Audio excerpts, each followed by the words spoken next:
Salut tout le monde, c'est Winman et donc aujourd'hui on se retrouve pour le tuto numéro 5 qui se concernera donc aujourd'hui comment bien réaliser un speed art. Donc il m'a été demandé par plusieurs abonnés donc par MP YouTube et donc que je vais me faire la joie d'expliquer donc comment faire un bon speed art sur YouTube. Donc c'est parti tout de suite pour le sommaire. Donc le sommaire sera réalisé en plusieurs parties. Donc la première partie, donc petit A, ça sera les logiciels à choisir et tout.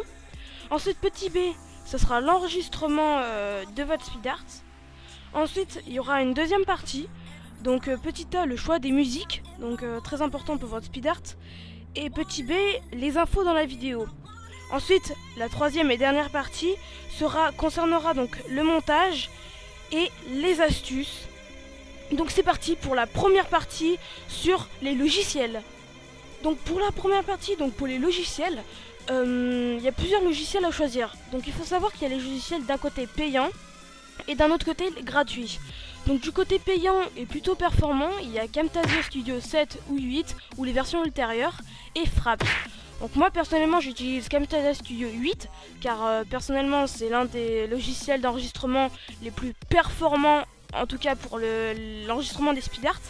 Et du côté gratuit, il y a Cam Studio, qui est un logiciel forcément gratuit, qui enregistre de moins bonne qualité et qui met un rendu plus long.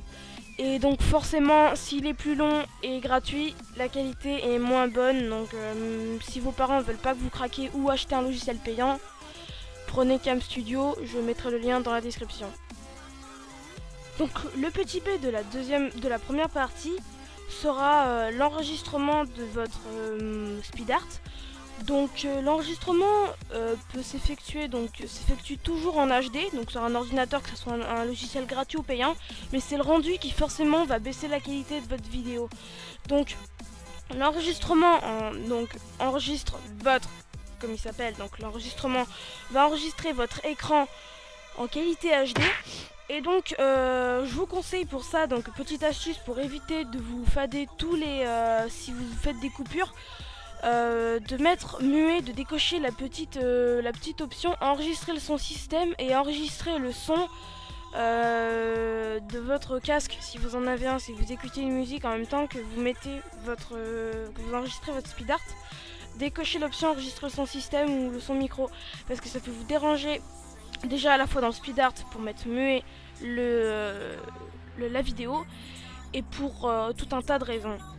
Donc ensuite pour l'enregistrement, il n'a pas vraiment d'autres particularités à part que il faut éviter de faire autre chose que pendant votre speed art.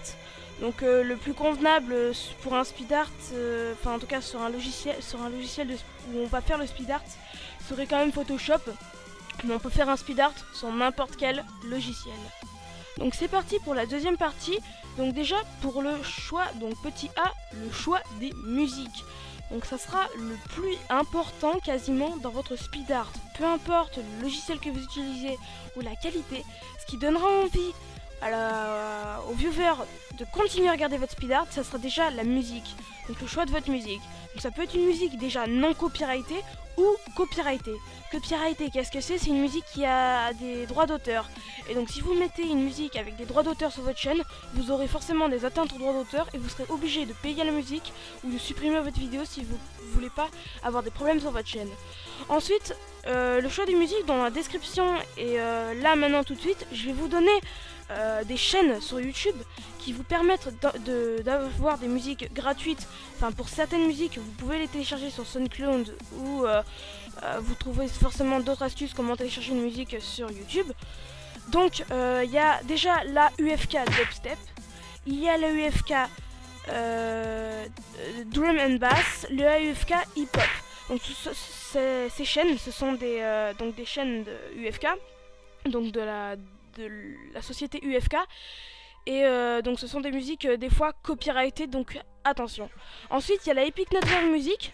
Donc bien sûr toutes ces musiques sont des musiques modernes, donc des musiques de dubstep, pas forcément de rock mais de batterie ou quoi, et de hip hop américain. Tout est américain et ça peut franchement vous plaire et ça donne un bon résultat.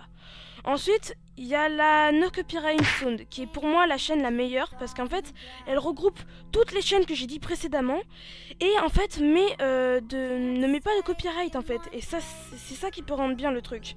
Et à la fin donc à la troisième partie, petit B, les astuces, je vous donnerai quelques petites astuces pour détourner le copyright sur Sony Vegas, et pour pouvoir utiliser des musiques non copyrightées ou copyrightées, sans copyright sur votre chaîne YouTube. Et très attention aussi, des fois les musiques non copyrightées deviennent copyrightées au bout d'un certain temps vu qu'elles deviennent très connues. Donc ça, à faire très attention. Donc c'est parti pour les infos de la vidéo. Donc dans les infos de la vidéo, qu'est-ce que c'est tout simplement? Donc ça ne concerne vraiment qu'un seul outil ou objet, si on peut dire ça, dans votre vidéo. Ça sera soit les annotations pour informer les gens donc de quelque chose. Donc par exemple, un speed art est bien pour annoncer par exemple un stat arrivé un stat abonné. Donc par exemple, si vous êtes arrivé à 200 abonnés ou 100 abonnés et que vous êtes content, vous pourrez mettre, ou carrément 1000 abonnés, mettre merci pour d'abonnés. Donc ça peut être pratique. Et puis ensuite, c'est le cadre de la vidéo que j'ai mis il y a pas très longtemps dans un de mes speed art, dans mon speed art mon plus récent je crois. Et donc dans mon speed art, j'ai mis un cadre qui en fait explique déjà le titre de la vidéo et le nom de la musique, parce que même si vous le mettez soit en annotation, enfin pas forcément en annotation, mais dans la description ou carrément dans les commentaires, les gens vont pas forcément prendre la peine de regarder la description, les commentaires que vous avez postés pour voir la musique. Donc tout simplement, ils vont demander quelle est la musique, et quand vous recevez 10 messages par speed art, ça commence un peu à vous foutre les boules. Donc dans le cadre, comme je vais vous montrer à l'écran tout de suite, ou avant, le cadre permet d'informer déjà le viewer de la musique et du titre du speed art. Donc c'est tout pour les infos, et donc on passe tout de suite à la troisième partie. Donc c'est parti pour la troisième partie donc du tutoriel, donc comment bien réaliser un speed art. Et donc le petit A, donc le montage.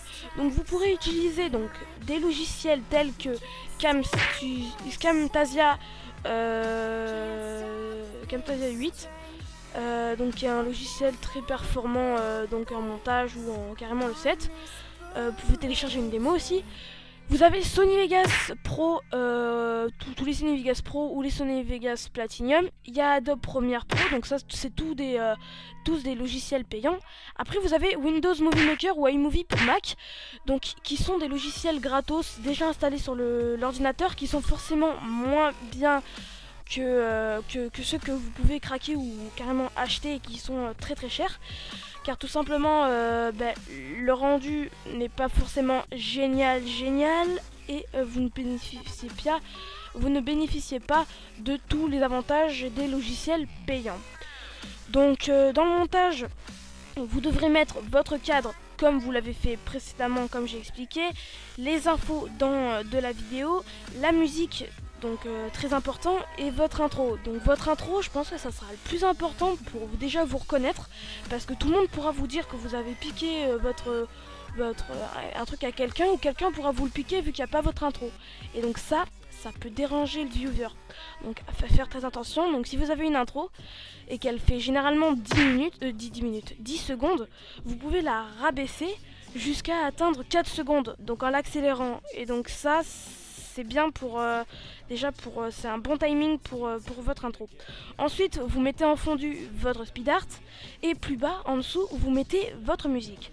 S'il y a du son, vous enlevez le son de l'intro et de la vidéo, et vous avez déjà la base du speed art. Donc ensuite, dans Sony Vegas, c'est le seul logiciel je crois où on peut enlever le copyright d'une musique. Donc tout simplement sur la musique, vous cliquez droit dessus, vous allez dans propriétés et vous changez le mode. Vous mettez le mode classique, et ensuite en bas il y a étiré et il y a marqué 0,0000, enfin plein de zéros derrière. Et donc le premier 0 après la virgule, vous l'effacez et vous mettez un 5 à la place. Et ça va rendre tout simplement la voix plus aiguë, et donc YouTube va considérer que c'est une nouvelle musique et va pas la copyrighter. Donc ça déjà c'est génial, et vous pouvez faire pas mal de choses avec. Donc déjà utiliser des musiques assez connues. Seul petit bémol, certaines musiques ont le copyright sur un endroit où les personnes ne parlent pas. Donc ça veut dire que la voix n'est pas plus aiguë et donc le copyright y est quand même. Donc changer de musique pourra toujours vous être utile pour ne pas avoir de droit d'auteur sur votre chaîne YouTube. Donc ensuite, mettre le cadre, votre logo, votre intro et tout ça peut tout simplement vous permettre de faire un bon speed art et vous avez les principales bases pour réaliser un speed art sur votre chaîne YouTube. Donc c'était Winmant et on se dit ciao à la prochaine pour une prochaine vidéo. Bye tout le monde!